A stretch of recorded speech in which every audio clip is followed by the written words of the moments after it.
Hi, I'm Dr. Aurora Sanchez. Basically, I just came from work and tonight I will show you my daily night skincare routine. Importante kasi na we should clean our face before tayo matulog and to rejuvenate it while we sleep. Tara! Alam niyo ba na merong tamang way kung paano maghilamos at gumamit ng toners and creams? Yan ang ituturo ko sa inyo ngayon. The first is, we will use the micellar water. Kasi kaya natin gagamitin yung micellar water to take off muna the makeup, some pollutants from outside. Yan. That's even before we use our soap for the face. Mas maganda pag meron tayong ganyan kasi mas natatanggal yung mga dirt. Yan, that can cause blemishes din sa skin natin. After the micellar water, kailangan natin ngayon ng mag-wash ng face. Then next, we use the Aurora Beauty Bar Soap. It has a AAA moisturizing with 10-in-1 whitening ingredients.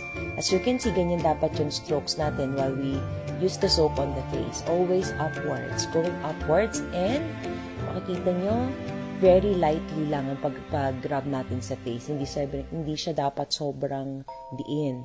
And hindi natin masyadong pwedeng tamaan yung part of the eyes kasi it has a very sensitive skin.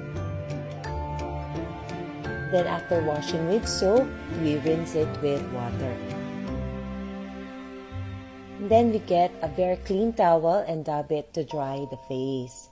Kailangan hindi rin masyadong matiin, kailangan dahan-dahan din pa yung pag-dab ng face para matanggal yung excess na water dun sa face natin.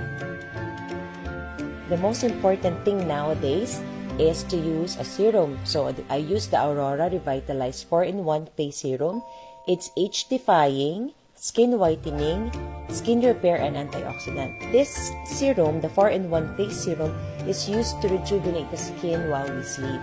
So, para pagising natin, di ba, galing tayo sa labas, meron tayong mga sun damage na nakukuha natin, blemishes from the pollutants. Itong mismong 4-in-1 serum, it will revitalize our skin. I also include the neck.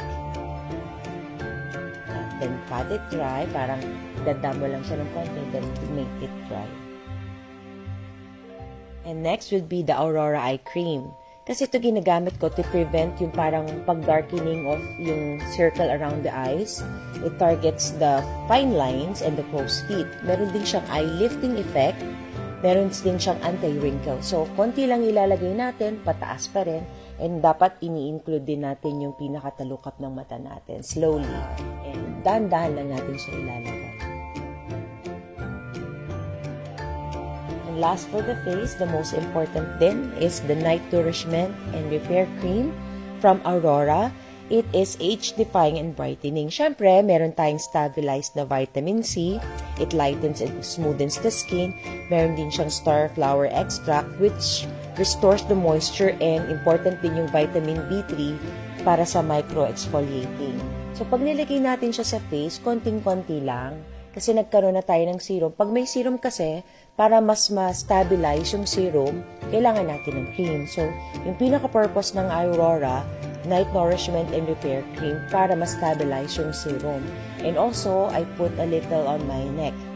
Para syempre maganda rin yung neck mo. Yan, ganyan. And last but not the least is the Aurora Ageless White Beauty Hand and Body Lotion. So, maganda rin itong lotion na to. It has the AAA 10-in-1 whitening ingredients. It is also age-defying and its scent is very light. It's in apple scent. So, konting-konti lang rin lang para while we sleep, we moisturize. Kasi yan ang very important thing. So, when we wake up in the morning, we are rejuvenated and revitalized. So, that's it. That's my daily night skincare routine.